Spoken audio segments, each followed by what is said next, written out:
My name is Kamna Bora. And I'm Siriel Raju, and we are from Professor Crawford's Honors English 2 class, and we are here to present to you our new innovative idea called A Year at Walden.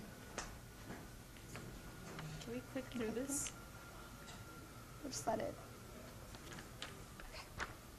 When we read Walden, our focus was not on the transcendentalist aspect of Thoreau. Rather, it was on the technical aspects, what he did at Walden, how he did it, and how he spent his time. We were focused on Thoreau as an engineer, and from this perspective, we produced an annotated version of Walden. By researching the tasks that Thoreau completed at Walden and the technology that he used to complete these tasks, the final product was an online collection of annotated notes on the technical aspects of the book. We wanted to share this understanding that we gained with young teenagers to provide a fresh perspective on an old classic. It was our hope that it would give a solid foundation to the young teenagers and that it would be easy for them to understand and to like the book in the process. We then decided that we needed a different medium to better communicate this understanding of the tasks that Thoreau completed at Walden Pond and meet our target audience's needs. We believed that this needed to be an interactive application if we wanted it to appeal to the young teens.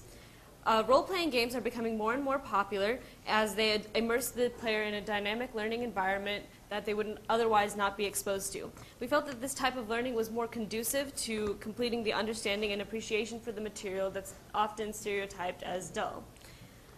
Considering this, a very effective interface came to mind, Farmville. This game was launched on June 19th of 2009 and is now the most popular game application on Facebook with over 63 million users as of November 4th. The game allows members of Facebook to manage a virtual farm by planting, growing, and harvesting virtual crops, livestock, and trees. And now the idea has been adapted for city living in Yoville and sustainable living in Energyville.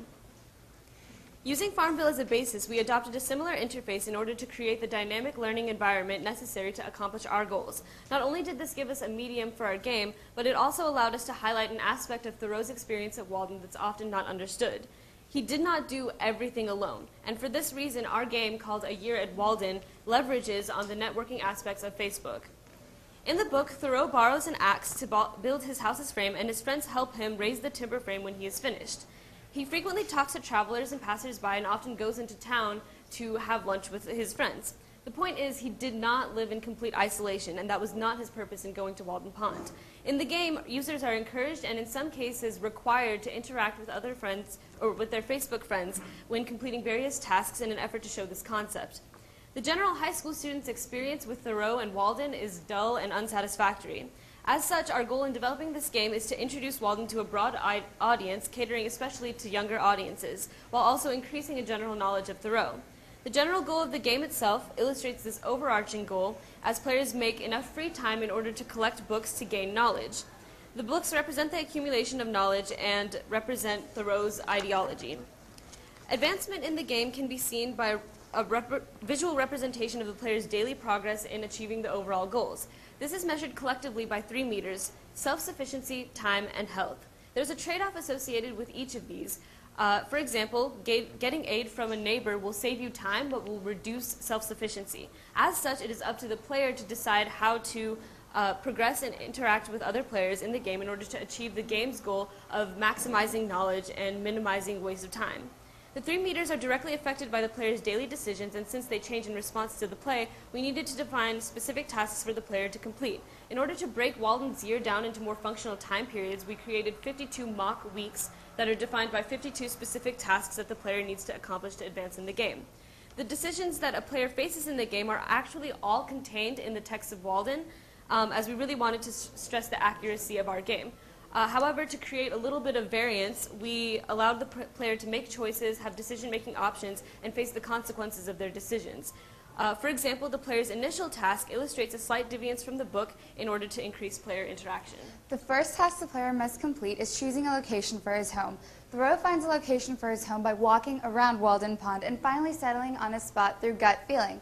Conversely, the player must choose a location based on proximity to the timber, the farm, and the field, and the town. Unlike the book, however, there are random destructive variables like fire, flood, and theft that the player is subjected to. These different variables are not directly in the book, but Thoreau does discuss them, and these affect the player's variables and how they affect their meters, and their goals. The second task the player must complete is the actual construction of the house. Constructing the house involves finding the timber, bringing it to the site, and actually building it. In order to complete this task, the player must seek interaction from other players, such as to borrow an axe or to get timber to raise the basic timber frame built.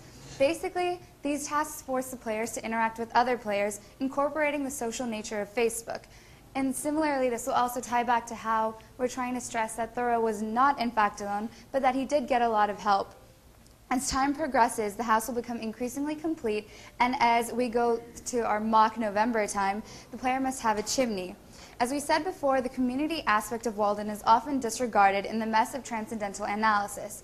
These interactions that will occur in a year at Walden will force the players to interact with each other. As you see in Farmville, when someone interacts, gives a pink sheep to someone else, an icon will pop up. So in the same way, we'll have an icon pop up and be like, this person lent a hammer to someone else. Players will discover the benefits and the side effects of helping and not helping because they'll gain time or lose time or self-sufficiency. Daily tasks will include growing crops, hunting, fishing, going to town, reading or writing in journals, borrowing books, and most importantly, an all-encompassing networking with other users to obtain resources and simultaneously help themselves and yourself. To support himself, the user must grow and forage for food in his fields using rudimentary tools and fertilizer and the least amount of time for help possible. To enhance the networking aspect, the user must barter crops and tools with other users. For example, users will plant crops such as beans and potatoes and will gather chestnuts and apples. Fishing is another way to obtain food, but this is harder and will become increasingly difficult as the time goes on. For instance, Thoreau gets stuck in a rainstorm, and our player might also be affected by snow or rain or any other types of weather problems. Finally, the meter of time measures how much knowledge the user has gained. The players must have enough time to accumulate books and write journal articles. Throughout the actual text of Walden, Thoreau references and cites books such as the Bhagavad Gita, works of philosophers, and even books about craftsmanship, masonry. But unfortunately, these reading of the books takes away time from the time meter, so the user will not be able to perform the daily tasks, so they must make a decision. Throughout Walden, Thoreau uses several tools and procedures that may not be of the player's common knowledge, including hoeing, ice harvesting, chestnutting, firefighting, surveying, timber framing, and fishing in the winter. Since all these are part of daily tasks in the game, when the player conducts all of these tasks, a link will appear directing them to a short annotation which will describe what is actually going on and what they are actually doing. These annotations are provided by our class, which we mentioned before. In order to further add to the educational and literary value of the game, quotations from the actual text will be utilized at different points of the game. This will further reinforce our goals by acquainting the user with the actual text of Walden and broadening the player's perspective of the ideas presented. Overall, developing this game has learned us to pay attention to what Thoreau actually did while he was in community instead of the thoughts he explored. While this represents a completely different approach while exploring Walden, as many scholars focus on the transcendentalist side of Thoreau, we believe it is still important to study Thoreau as an engineer. This game has allowed us to generate a detailed expertise on a specific part of Thoreau, a part in which our opinion is just as valid as Thoreau as a philosopher.